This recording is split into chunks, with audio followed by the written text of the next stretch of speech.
My name is Margaret, and I'm going to take you through the solid hidden history of one of the greatest national museums in a coastal city in southeastern Kenya along the Indian Ocean, called Mombasa. It was the first capital of the British East Africa. Today, we will learn about this great castle, a fortress, a palace, military base that lies in the heart of Mombasa. It signified power, majesty, and fear. Built on 1593, Fort Jesus has continued to share Mombasa's amazing landscape. Many people know about it, but only a few know the history that lies in this magnificent castle. Stories of warfare, torture, and killings. Today, I'm on a mission to uncover the hidden history that lies inside the defensive walls of Fort Jesus. It is a 16th century old Portuguese fort located at the mouth of the old port of Mombasa. It was built on the orders of King Philip I of Portugal between 1593 to 1596 to protect the port of Mombasa against Arab invaders as well as African pirates. It covers an area of about 6 acres. And over its 400-year history, the Great Wall of Fort Jesus has withstood all enemies right up to the World War I. It's been a scene of historical betrayals and conspiracies, as well as some of the most undefined battles between the Portuguese and the Arabs. From Arabs buying and selling ivories to Portuguese sellers connected to India, it has been attacked many times. It has survived the war, and today it still stands towering as a national museum full of ancient British, Portuguese, Arabs, cannons and guns.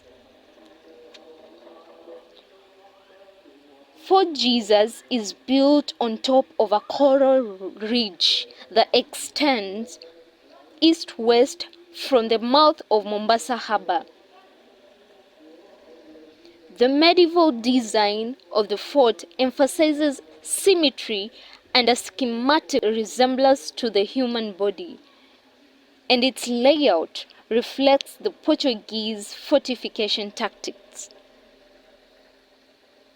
However, many historians also note that the fort's design demonstrates an affinity with the Indian fortresses rather than with other similar colonial Portuguese constructions in Africa. In the year between 1696 to 1698, Omani Arabs besieged the fort. And although the Portuguese reoccupied the fort, it still remained in the hands of the Arabs, passing first from the Omani to the Mazrui in 1741. Subsequently, the Mazrui and the Omani fought over the fort until Omani Sultan regained it. Major changes were made in the 18th century.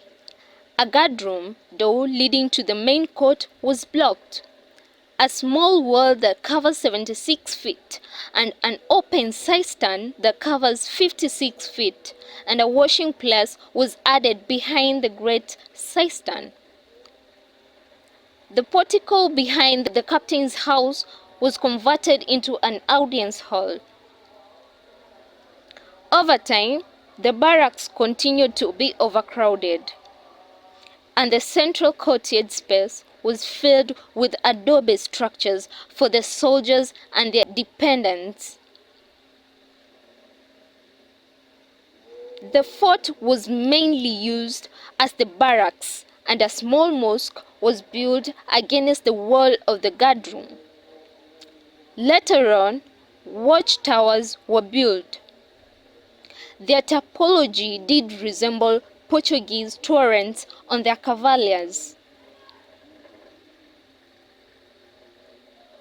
The watchtowers were used by soldiers of the Omani Sultan to keep watch over the nearby countryside, where threats came mostly from the local Swahili population.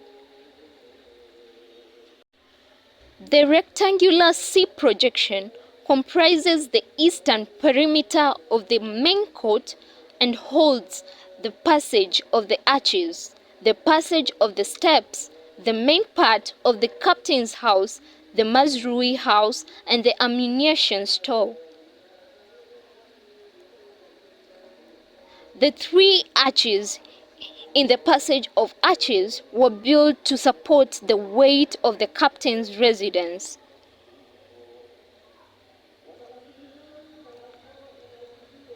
The three arches divided the east-west passageway into sections.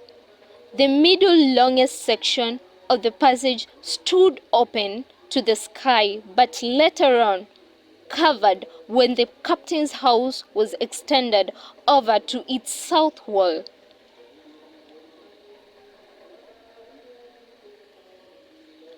The passage of steps is found at the south end of the central rectangular projection.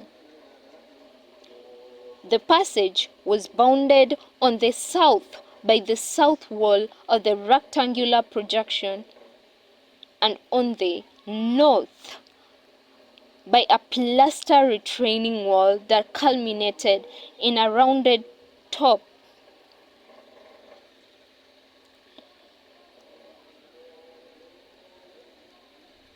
The main central courtyard is accessed via the main gate. The contemporary layout of the fort also incorporates the new structures like the museum, which is under construction, the curator's house, which is now the site offices, a ticket office, toilets, a refreshment room, and a shop. In the Mazrui Hall, crafted stone benches and inscriptions were discovered during an archaeological excavation. The church was entered through the eastern end of the main court. Its altar was located on the western end. Consistent with Swahili architectural typology, the fort doors are intricately carved and decorated with sunken panels and palm leaf decorations. One such door found by the modern ticket officer near the entrance of the original gatehouse.